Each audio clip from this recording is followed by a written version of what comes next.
Hi, I'm Todd Goodwin, and I have noticed a really interesting tendency for clients that I've had over the years as a hypnotist to try to convince me that they actually enjoy the compulsive behaviors that they have asked for help to eliminate. So, for instance, something like someone who smokes or drinks too much. They come to see me for help, and during the free consultation that I offer, I'm asking them, why do you really want to change that behavior? And they come up with a whole bunch of reasons.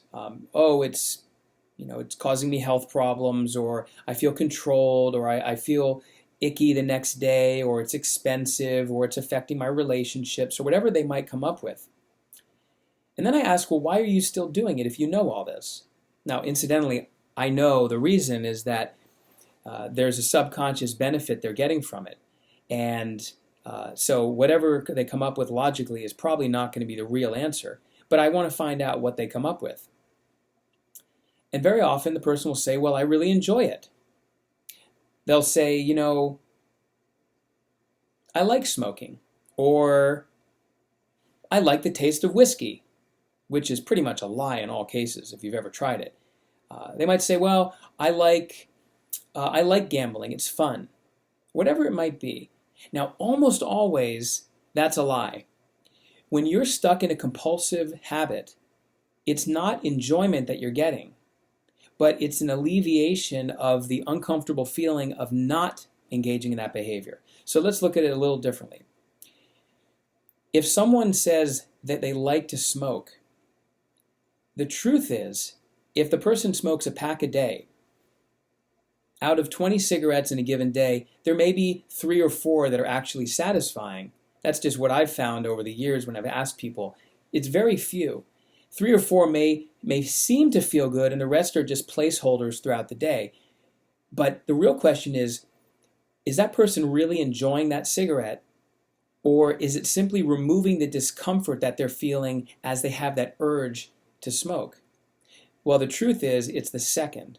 It doesn't actually feel good, but there's a contrast between how the individual feels before they smoke, which is usually some degree of stress or emotional or physical discomfort, that when they smoke, through either a chemical action or primarily the fact that it's just a distraction from what they were thinking before, they actually feel a lessening of that discomfort. Now, if you look at something like this, and that's how you're feeling before, and higher is better, let's say, and then after you do something you feel this way, well, you might say, well, this feels good. But the truth is, if they both feel kind of crappy, but this is less crappy, then you're still not feeling good, because the reality is most people who don't smoke are going to feel this way most of the time anyway. So it's this artificial trap that not only smokers, but drinkers, gamblers, anyone who has found themselves locked in a compulsive or addictive habit, that they've lied to themselves without realizing it, that they actually feel good. So what happens is when they feel better engaging in that behavior, they give credit to the habit or to the behavior or the substance. They give credit to that thing for making them feel better, when it's the very relationship they have with that behavior or chemical that's actually making them feel worse to begin with. Now, if someone were to gamble, let's say, online gambling, casino gambling, doesn't really matter, maybe they start off doing it the first time and they enjoy doing it. Let's just say they like playing blackjack. It's fun. There's a little bit of risk obviously involved, and that makes them feel good.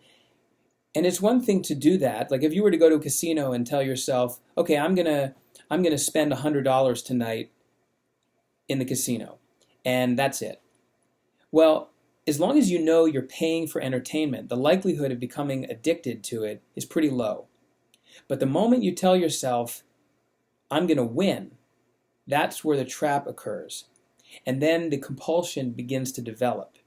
The mixture of pain and pleasure with the same behavior is what constitutes a compulsion. The internal debate, well, I know I should stop now because I've already gone through that $100, but if only I just can win it back, just one more hand. And that's how the slippery slope begins to cause people to self-destruct. And so someone says, well, I play blackjack because I like it. But that's a lie. If they pull themselves back from gambling, let's say, when they feel the need to do it, then they feel really uncomfortable. But actually gambling relieves that discomfort. By contrast, they say, oh, I was feeling this way, and then I feel good, so I like it. So remember, this is a lie that we tell ourselves when we're caught in these patterns. And that someone who is engaged in a compulsive behavior does not really like or enjoy what they're doing. They enjoy not feeling uncomfortable when they're not doing it. So the first step to freeing yourself from any kind of compulsive habit, whether you call it an addiction or something else, is to realize that what you think of as pleasure is just the temporary lessening of emotional discomfort or pain. And it's not really pleasure on an absolute scale. It's all relative. Once your mind gets clear that you have been trapped, and once the subconscious is willing to let go of that unhealthy behavior, then the emotional urge to engage in it goes away. And the belief, of course, that this is something you like is dissolved immediately. And once that happens, there's almost no chance of relapsing, because why would you go and do something which you really don't like? So keep that in mind. Think about it. Whenever you consider some behavior or tendency that you think you like, but the truth is you really feel like you need to do it.